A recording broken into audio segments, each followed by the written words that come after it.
like this smell part.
Whew, man, what a day.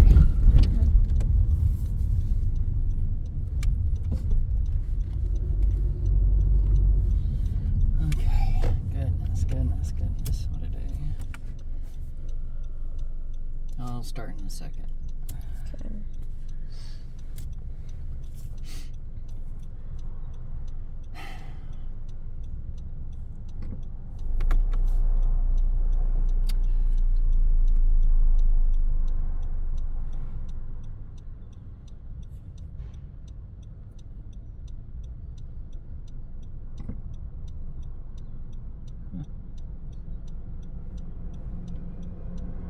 Building 200. I'll probably crop all this out. Since we're not really moving. But I'll save that one where I'm walking down the stairs in the sun. Okay. There's an electric car in front of us. Chevrolet Bolt.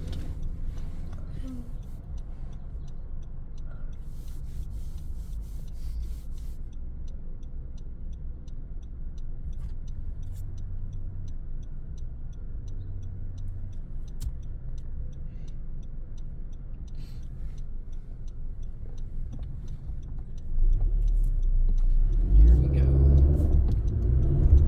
Finally moving.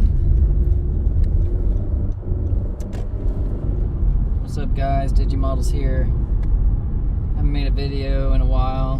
Been pretty busy with work. Not my Digimodels business, but my day job. My Digimodels business is kind of slow. Maybe a fact of just economic, situation right now. Inflation's really high.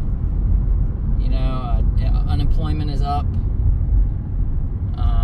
Prices are insane. Interest rates are insane, 6.5%. So, just the economy in today's state is not optimal. When I wish it would be. But whenever you have like cheap interest rates and you have like expensive houses too, like super expensive houses, but they're expensive still. Like they said they've come down. Not really. Not much. Like in California out here, I like my realtor that I was speaking with a couple of years ago. She like sends me these. She has this website. She sends me like houses or whatever, potential houses. Or they're like it's filtered, right? It's called HomeSnap. HomeSnap. Anyway, I like look at the email every now and then, check out the prices. What I'm seeing, $750,000 to $1.2 million. $1.2 million for like the decent house, like a decent normal house you'd find in any other state. $1.2 million. Why? Because there's a lack of supply. There's a lot of demand. People need to live in places, especially when they work remotely, you know. And commercial real estate is about to crash very hard because nobody's going to work. I read an article, in fact, there's more remote work going on and less occupied commercial real estate this year than there was last year. So it may be progressively worse like this. I mean, some jobs require you to be there. Nowadays, you can just be remote and you don't get the risk of being sick, you know, but you do lose that camaraderie, that rapport building whenever you're like communicating with somebody in person. You get a lot more emotional micro expression, like reading you can do.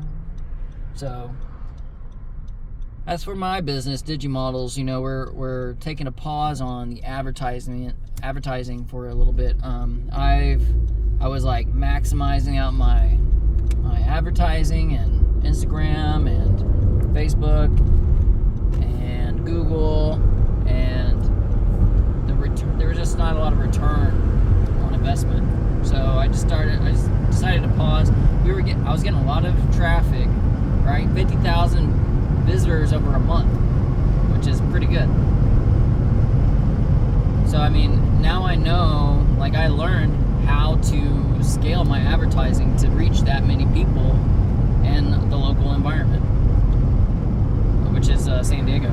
So you use zip codes, you know, you use keywords inside of your advertising configuration for marketing, and then it'll just start promoting. So I mean, but how do you know what's really being done? How do you know what's really being advertised to?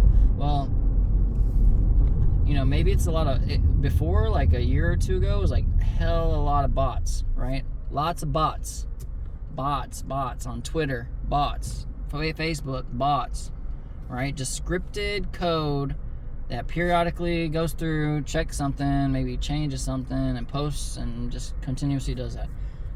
Now, since Elon bought Twitter for like $33 billion, you know, now he's like fired 80% of the staff, and now all the bots have been cleaned up. Now everybody has is verified. I'm like a real user almost. Apparently, there's still sales bots. Like, there's still bots. There's not like an extreme amount of ridiculous spam bots, right? Spamming is just annoying, right? I lived through the 90s when spam was everywhere. There wasn't there wasn't such thing as an antivirus software. I mean, it was in its infancy, right? And so it's like, and it's still going on today, hackers versus security, you know? It's always like neck and neck. They find an exploit, they patch it. They find it, they patch it, you know? It's like, anyway. I got off track. What I was saying. Why don't you ask me a question? I remember you sent me a video about like the increasing rates of prices of housing and stuff here lately. Do you think there's other factors to it besides just like the limited amount of space that's currently available? The supply of houses available? Mm-hmm. Yeah, you know, it's there's a lot of factors. The interest rates being so high nowadays really disincentivizes people from purchasing homes. I was just showing Christian, my son, your brother, in the dentist office right now. It was a tweet, and it said, you know, this amount would have the same exact monthly payment. So let's say your monthly payment for rent is $2,500, okay? Now, let's say you want to buy a house for the same amount that you spend on rent, $2,500. And let's say that 2 years ago, when interest rates were lower, that you spent $2,500, like you went to a bank or a credit union, and they said, okay, based on your credit report, on your history of paying bills on time, and how much money you make, we believe you can afford this much home. and let's say that's $600,000. Okay, $600,000, and because of the interest rate, it equals $2,500, and that's at a 2.5% interest rate. Now, fast forward to today's market, where the interest rate is 6.5%. That doesn't sound like much of a jump, but on a $600,000 home, it's a lot. So now that $2,500 mortgage payment you were making, now if you fast forward to today, and you try to get another loan out by that same mortgage loan provider, the bank or the credit union, you're only going to be able to afford a $390,000 house instead of a $600,000 house. That's almost half. It's almost half just because the interest rate went up by triple. Went up by triple. So the reason why this is happening is because the Federal Reserve, who controls the money supply of US dollars, right? Mm-hmm. They provide the interest rates to the banks for lending out to citizens in the United States, yes. So the Federal Reserve controls the money supply. That's called M2.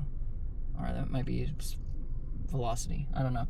I don't remember. But anyway, it might be M1 is like supply, M2 is velocity of money, like the flow of money, but it doesn't matter. Like, okay, let's say, the Silicon Valley Bank. It's a small bank, a supposedly small bank that crashed, went bankrupt because they invested too much in these bonds that were never going to become realized as a profitable mechanism. So they have to offload them and sell them at a loss. So then they start selling at such a loss that it all collapsed into bankruptcy.